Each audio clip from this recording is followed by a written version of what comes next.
समस्येचे नाव. शेतात साचणाऱ्या पाण्यामुळे पिकाचे होणारे नुकसान. काही जमिनीत पावसाळ्यात पाऊस पडून गेल्यानंतर 8 ते 10 दिवस पाणी साचून राहते. त्याचप्रमाणे पुराचे पाणी देखील शेत जमिनीत प्रत्येक दिवस पसरत नाही. यामुळे शेतात असणारे पीक जास्त काळ साचून राहिलेले व पीक नष्ट होऊन जाते व शेतकऱ्याचे आयुष्यभराची मेहनत पाण्यात जाते.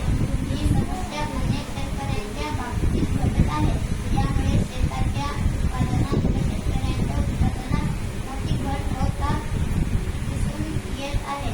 यापुढे माहिती श्रीजय सांगेल. या समस्येवर उपाय म्हणजे या शेतात साचलेल्या पाण्यामुळे पीक नष्ट होते. या समस्येवर निरीक्षण करताना आमच्या असे लक्षात आले की या ठिकाणी शेतजमीन लवणाची आहे किंवा खोल आहे अशा जमिनीतून पाण्याचा निचरा न होता पाणी कित्येक दिवस जमिनीत साचून राहते पिकास आणि पोहोचते. या समस्येवर उपाय म्हणून आम्ही शेतजमिनीतून पाण्याचा निचरा करण्यासाठी एक मॉडेल तयार केले.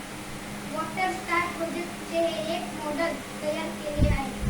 या प्रकल्पात साधारण 8 ते 10 फूट खोल आणि 5 ते 6 फूट रुंदीचे नाले खोदले आहे.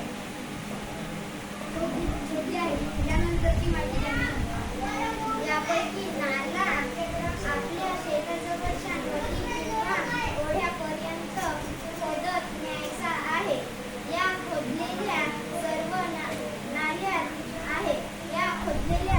नाल्यात आपणास खाली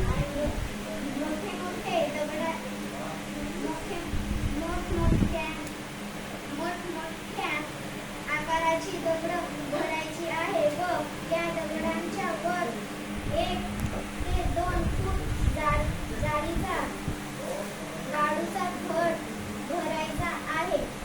दगड व वाळू भरत असताना नाल्यावरील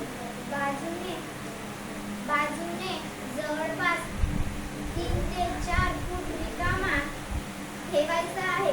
रिकामा ठेवलेल्या नाल्यात आपल्या शेतातील माती आहे जेणेकरून ते जमीन आपणास पीक लागवडीसाठी उपयोग आणता येते. यानंतरची माहिती आस्था सांगते. आता आपल्या शेतात स्टार आकाराचा एक भूमिगत झरा तयार झाला आहे. या भूमिगत झऱ्यामुळे शेतात कित्येक दिवस साचणारे पाणी काही तासातच निचरा होऊन जवळच्या नदी किंवा